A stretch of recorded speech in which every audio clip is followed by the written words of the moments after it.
മലയാളത്തിലെ ആദ്യത്തെ game thriller സിനിമയെന്ന് വിശേഷിപ്പിക്കാവുന്ന ചിത്രമാണ് bazooka.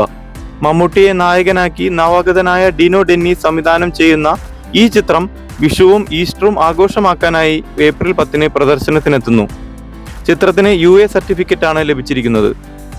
Theatre of dreams in association with സരിഗമയുടെ ബാനറിൽ പ്രശസ്ത തിരക്കഥാകൃത്ത് ജിനു വി എബ്രഹാം, ഡോൾവിൻ കുര്യാക്കോസ് എന്നിവരാണ് നിർമ്മിക്കുന്നത്.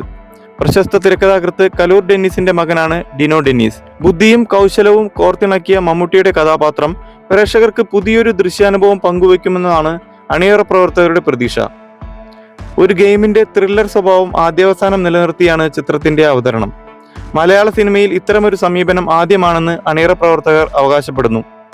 ചിത്രത്തിൻ്റെതായി പുറത്തുവിട്ട പുതിയ അപ്ഡേഷനുകൾക്കെല്ലാം സമൂഹ മാധ്യമങ്ങളിൽ വലിയ സ്വീകാര്യതയാണ് ലഭിച്ചിരിക്കുന്നത്. ഗൗതം വാസുദേവ് മേനോൻ മറ്റൊരു മുഖ്യ കഥാപാത്രത്തെ അവതരിപ്പിക്കുന്നു. കൂടാതെ ഷൈൻ ടോം ചാക്കോ, ഡീൻ ഡെന്നീസ്, സുമിത് നേവൽ, ദിവ്യ പിള്ള, ഐശ്വര്യ മേനോൻ, സ്ഫടികൻ ജോർജ് എന്നിവരും മുഖ്യ പ്രധാന വേഷങ്ങളിലെത്തുന്നു. ഇവർക്കൊപ്പം നിരവധി പുതുമുഖങ്ങളും ഈ ചിത്രത്തിൽ അഭിനയിക്കുന്നുണ്ട്.